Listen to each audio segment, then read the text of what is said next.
नमस्कार, हर खबर हिमाचल प्रदेश में आपका स्वागत है। मैं हूं आपके साथ भावना त्रिपाठी।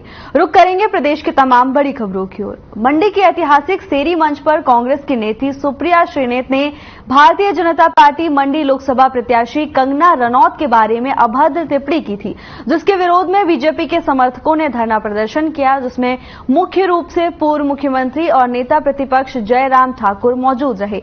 उन्होंने मंच पर कार्यकर्ताओं को संबोधित करते हुए कहा कि मंडी की बेटी का अपमान नहीं सहेगा हिंदुस्तान।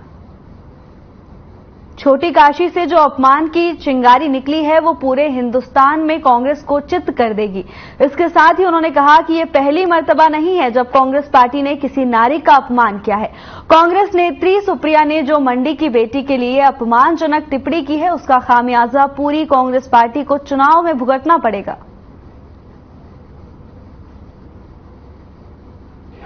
क्योंकि मंडी के नाम को इस प्रकार से प्रस्तुत करके मांडव ऋषि की इस धरती को बदनाम करने की कांग्रेस की एक नेत्री सुप्रिया जी ने जिस प्रकार से अपने सोशल मीडिया के माध्यम से प्रयास किया, उसका पूरी मंडी में विरोध है, पूरे हिमाचल प्रदेश में विरोध है और पूरी देवभूमि में विरोध है।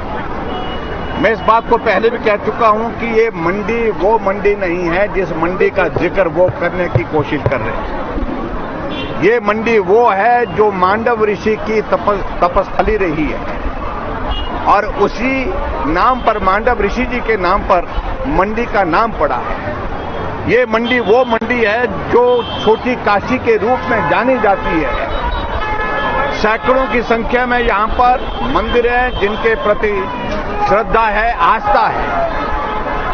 और जिस प्रकार से कांग्रेस की उस नेत्री ने सोशल मीडिया के माध्यम से इस मंडी को बदनाम करने की कोशिश की है, चौराहे की चर्चा बनाना में वाणी के विराम दे रही हूं।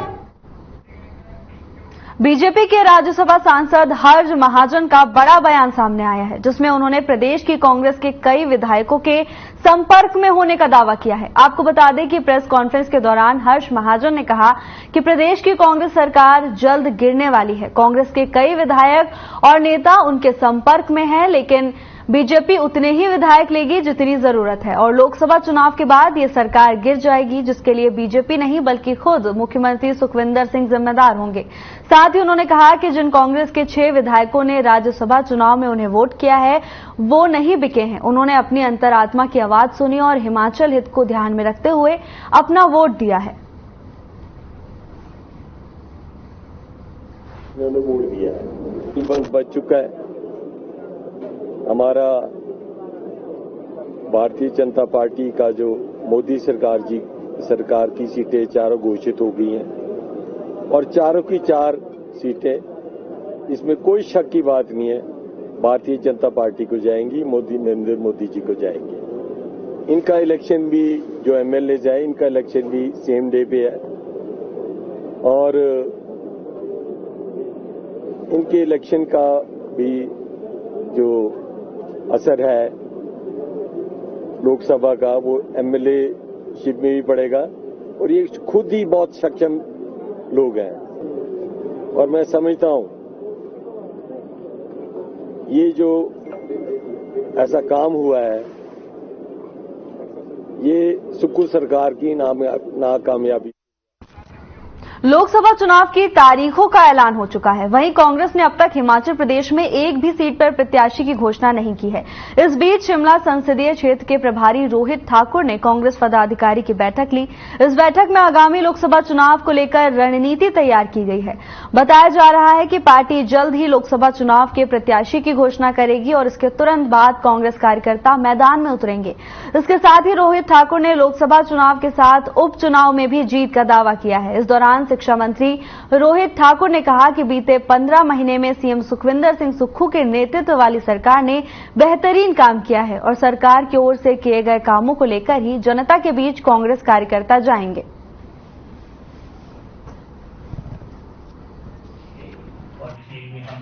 शिमला में हमारा शहरी और ग्रामीण जिला के अध्यक्ष है सिरमौर सोलन और इसके अलावा भी जो हमारे फ्रंटल ऑर्गेनाइजेशन है, चाहे उसमें हम महिला कांग्रेस की बात करें, यूथ कांग्रेस की बात करें NSY की बात करें और भी जो हमारे पंचायती राज SC/ST सेल है, इंटक है, सभी जो हमारे जिला अध्यक्ष है, उसकी आगामी कल हमारी बैठक रखी गई है और उसके उपरांत हमारे जितने भी हमारे इलेक्टेड MLAs, ऑनरेबल मिनिस्टर्स, हमारे जो गत विधानसभा चुनाव में प्रत्याशी रहे, उसकी भी इसी मैं समझता हूं आगामी 3-4 दिन में बैठक होगी और सारे जो हमारे सार्थक विचार आगामी लोकसभा चुनाव से संबंधित है।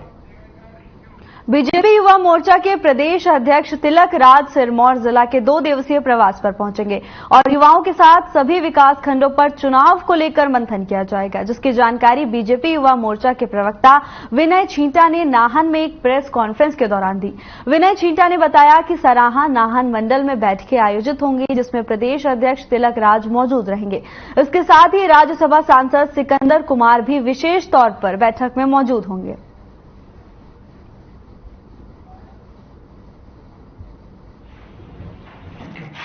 भारतीय जनता पार्टी युवा मोर्चा हिमाचल प्रदेश के माननीय प्रदेश अध्यक्ष आदरणीय तिलक राज शर्मा जी के सिरमौर प्रवास को लेकर होने वाली है। तिलक जी लंबे समय तक राष्ट्रीय स्वयंसेवक संघ के प्रचारक के नाते काम करने के बाद अब भारतीय जनता पार्टी युवा मोर्चा के माननीय प्रदेश अध्यक्ष है। प्रदेश अध्यक्ष बनने के उपरांत उनका पहला जिला सिरमौर का प्रवास तय हुआ है, जो कल 27 तारीख से शुरू होकर 28-29 तक पूरी जिला सिरमौर की 5 विधानसभाओं के अंदर उनका प्रवास रहने वाला है। धर्मशाला के कोतवाली बाजार में कांग्रेस पार्टी के कार्यकर्ताओं ने आगामी लोकसभा चुनाव को लेकर बैठक का आयोजन किया। इस दौरान कांग्रेस पार्टी किस तरह से लोकसभा चुनाव में जीत हासिल कर सकती है, इसको लेकर भी बैठक में चर्चा की गई। बैठक की अध्यक्षता कांगड़ा चंबा लोकसभा सीट के प्रभारी चौधरी चंद्र कुमार ने की। उन्होंने बैठक में उपस्थित कांग्रेस कार्यकर्ताओं को आगामी लोकसभा चुनाव में एकजुट रहने की सलाह दी। इसी दौरान उन्होंने कहा कि कांगड़ा चंबा लोकसभा सीट के लिए प्रभारी चौधरी चंद्र कुमार ने केंद्र सरकार की जो नाकामियां रही हैं और सरकार की तरफ से जो गलत कार्य किए जा रहे हैं, उसकी जानकारी प्रदेश के लोगों तक पहुंचाई जाए।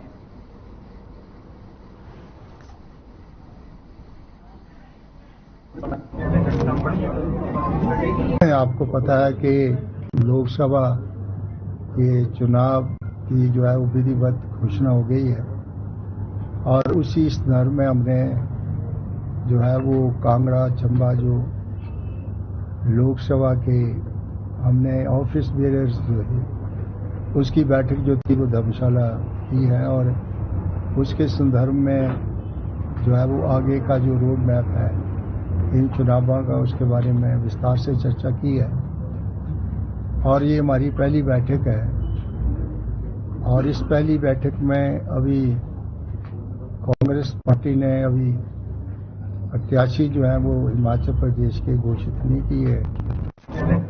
धर्मशाला सेंट्रल यूनिवर्सिटी शाहपुर के अस्थायी कैंपस में पढ़ रही छात्रा ने यूनिवर्सिटी में पढ़ने वाले प्रोफेसर पर दुष्कर्म का आरोप लगाया है। बता दें कि देर शाम को उक्त छात्रा ने शाहपुर पुलिस थाना में लिखित शिकायत पत्र दिया था, जिसमें लिखा गया था कि यूनिवर्सिटी में पढ़ाने वाले एक प्रोफेसर ने छात्रा के साथ दुष्कर्म किया है।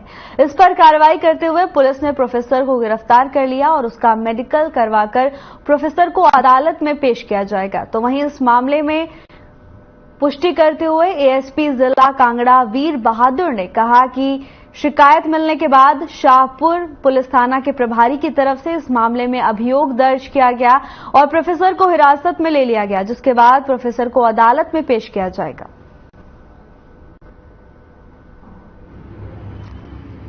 पिछले कल पुलिस थाना शाहपुर के अंतर्गत सेंट्रल यूनिवर्सिटी का कैंपस है जो कि वहां पे चल रहा है, तो वहां पे एक छात्रा ने जो है वो शिकायत पत्र थाना में दिया कि उनके जो विभाग हैं, उनके जो प्रोफेसर हैं, उनके साथ जो है वो दुष्कर्म की शिकायत उन्होंने की और जिसमें शिकायत मिलने के पश्चात जो है पुलिस थाना प्रभारी ने तुरंत कार्रवाई करते हुए उसमें अभियोग पंजीकृत किया और आरोपी को जो है वो हिरासत में ले लिया गया है। इसमें फर्दर अभी आरोपी जो है हमारे उसको पेश किया जाएगा और पुलिस रिमांड में जो है उसको लिया जाएगा ताकि फर्दर इन्वेस्टिगेशन जो है उसमें की जा सके। हिमाचल प्रदेश के विश्वविख्यात शक्तिपीठ नैना देवी में होला मोहल्ला बड़ी ही धूमधाम के साथ संपन्न हो गया। 3 दिन तक चले इस होला मोहल्ला मेले में 1 लाख से ज्यादा श्रद्धालुओं ने माता जी के दर्शन किए और माता का आशीर्वाद प्राप्त किया। वहीं पंजाब, हरियाणा, दिल्ली और अन्य प्रदेशों से काफी संख्या में सिख श्रद्धालु माता के दरबार में पहुंचे, जहां पर श्रद्धालुओं ने पूजा अर्चना की और हवन कुंड में आहुतियां भी डाली। तो वहीं मंदिर को लेकर न्यास, पुलिस, नगर परिषद और विद्युत विभाग, पेयजल विभाग ने श्रद्धालुओं की सुविधा के लिए बेहतर बंदोबस्त किए। इस दौरान मंदिर अधिकारी विपिन ठाकुर और डीएसपी विक्रांत समय समय पर कानून व्यवस्था का जायजा लेते रहे।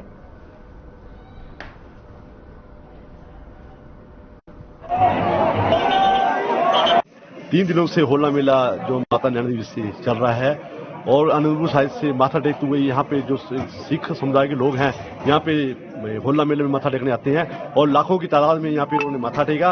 और आज भी काफी तादाद में ये जो सिख लोग हैं यहाँ पे माथा टेकने आ रहे हैं और माथा टेक के वो माता जी के दरबार में यही मनोकामना प्राप्त करके जा रहे हैं कि हम अगले साल इसी तरह से लाखों की तादाद में फिर आए और माता के दरबार में माथा टेके जय माता की। आज का जो होला मेला चल रहा था, माता नैना देवी की कृपा से बहुत ही शांतिपूर्ण ढंग से संपन्न हुआ और कानून व्यवस्था बड़ी सुचारू रूप से चलाई गई।